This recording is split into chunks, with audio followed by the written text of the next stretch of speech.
പ്രകൃതിയിൽ നമുക്ക് ചുറ്റും കാണുന്ന നമ്മൾ നിസ്സാരമെന്ന് കരുതുന്നതുമായ അമൂല്യമായ ഔഷധ സസ്യങ്ങളുടെ ഫലങ്ങളും വേരുകളും ഇലയുമൊക്കെ ഒറ്റമൂലിയായി ഉപയോഗപ്പെടുത്താം. പാർശ്വഫലങ്ങൾ തീരെയില്ലാത്ത ഇത്തരം രീതികൾ ഉപയോഗപ്പെടുത്താൻ ഞങ്ങൾ നിങ്ങളെ സഹായിക്കാം. എന്തെന്നും ഏതെന്നും അറിയാത്ത മരുന്ന് വിഷം പോലെ, തീ പോലെ അപകടകാരിയാണ്. അറിയാവുന്ന മരുന്നുകൾ അമൃത് പോലെയാണ്. അതുകൊണ്ട് തന്നെ ഞങ്ങൾ നിങ്ങൾക്ക് പരിചയപ്പെടുത്തുകയാണ്. വായ നല്ല മണമുണ്ടാവാൻ നിങ്ങൾക്ക് ചെയ്യാൻ കഴിയുന്ന പൊടിക്കൈകൾ ഇതാ. ജാതിപത്രിയിട്ട് വെന്ത വെള്ളം കവിൾ കൊള്ളുക, അല്ലെങ്കിൽ മുരിങ്ങയില വെളുത്തുള്ളിയും മഞ്ഞളും കുരുമുളകും ചേർത്ത് കഴിക്കുക. മോണപ്പഴുപ്പ് കൊണ്ടുള്ള വായനാറ്റം ശമിക്കും.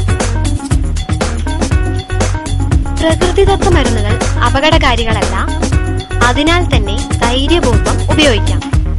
ഉപയോഗം മൂലം മാറ്റം ഉണ്ടായാൽ തീർച്ചയായും നിരന്തരമായിരിക്കും.